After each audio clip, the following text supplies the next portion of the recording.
So Leah, you run your own businesses in film production.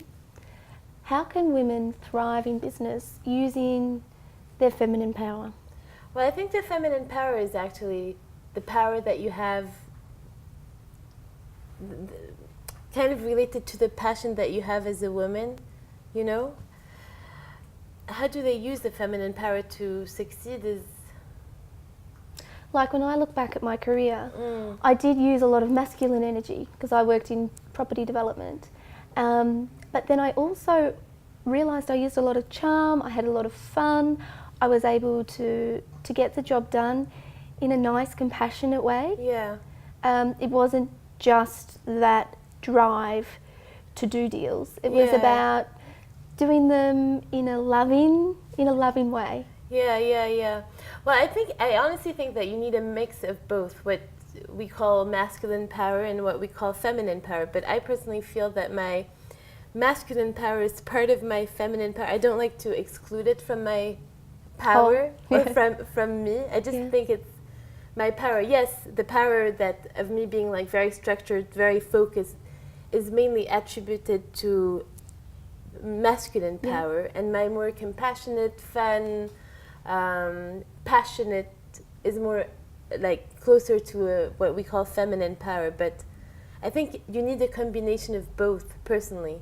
Yeah. Because charm without like structure is useless. Absolutely. You know, I that's why I think you need to kind of be in touch with both powers to be able to...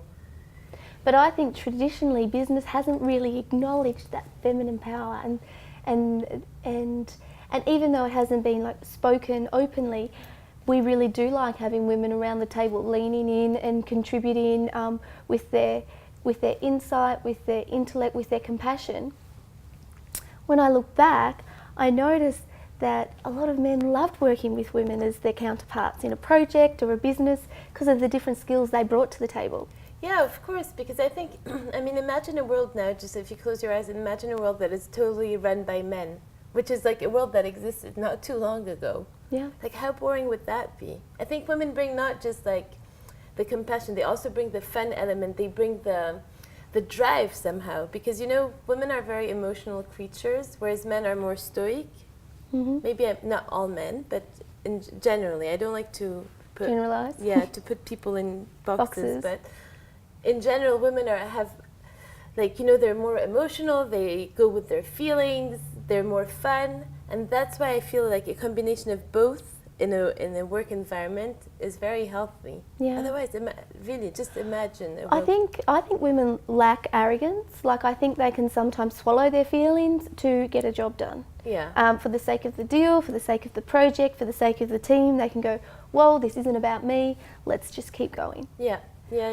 Whereas I think sometimes men can get stuck on an emotion and they can't move past that emotion. Because they don't know how to deal with that emotion. Yeah. Whereas women are much more in touch with their emotions, and their whole life has been emotions, so it's easier for women to deal with emotions.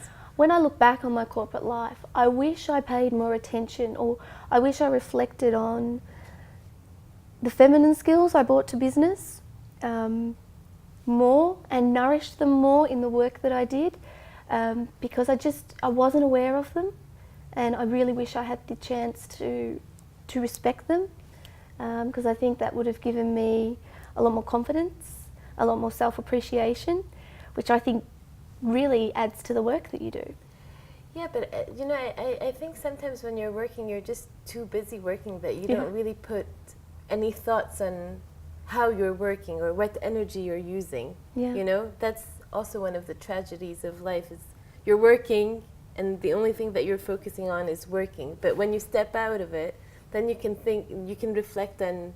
Being conscious. Yeah. So you're a boss to both men and women. Why do you love having... No, it's mainly men. It's mainly men? It's only men in the company. Why is that? I don't know. So you like the mix of energy?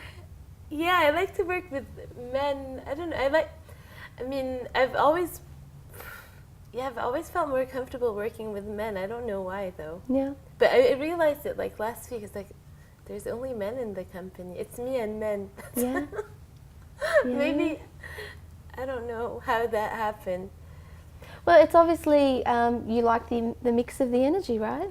Yeah. I mean, I would like to work with women as well, but I feel sometimes my problem with women is that sometimes I feel that they're so much into their feminine energy and feminine power that they don't have the you have to have, like, yes, embrace being a woman, yes, but don't shy away of being a bit masculine. Yeah. It's okay. Like, you won't be called a man.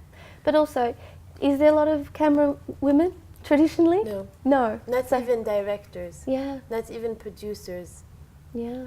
Like real producers, I'm talking. I mean, the movie industry is mainly men, except for actors. But and why do you think that is?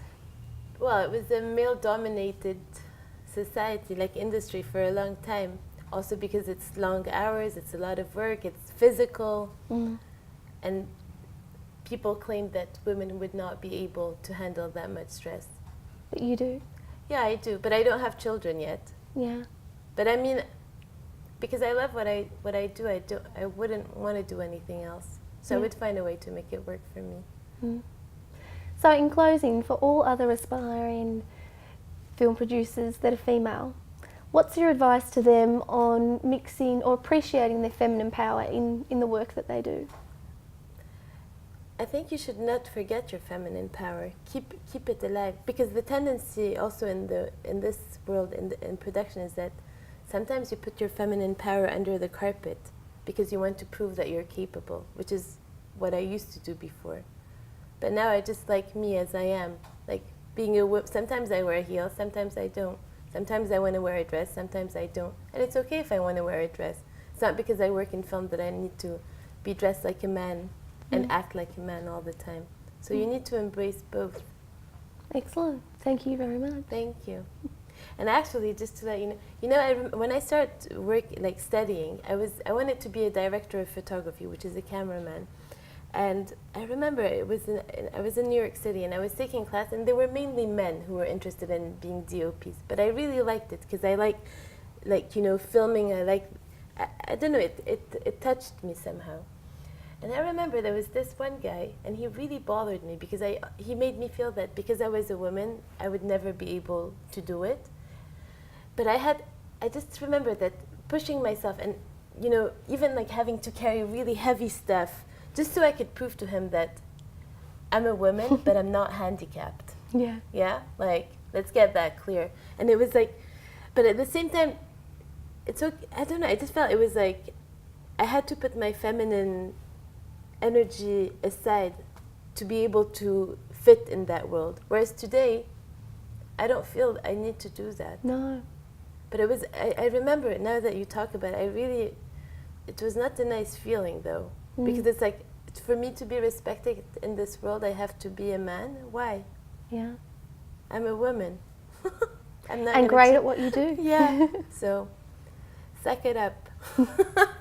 Yeah. Fear is something that you always need to conquer because it's useless.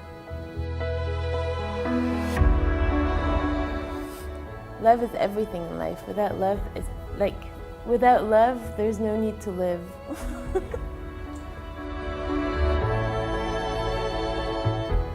Without courage, I feel you will never move forward. So you always need to jump in the unknown. That's courage for me. Never put your feelings in a box. Like, live means be in touch with your feelings.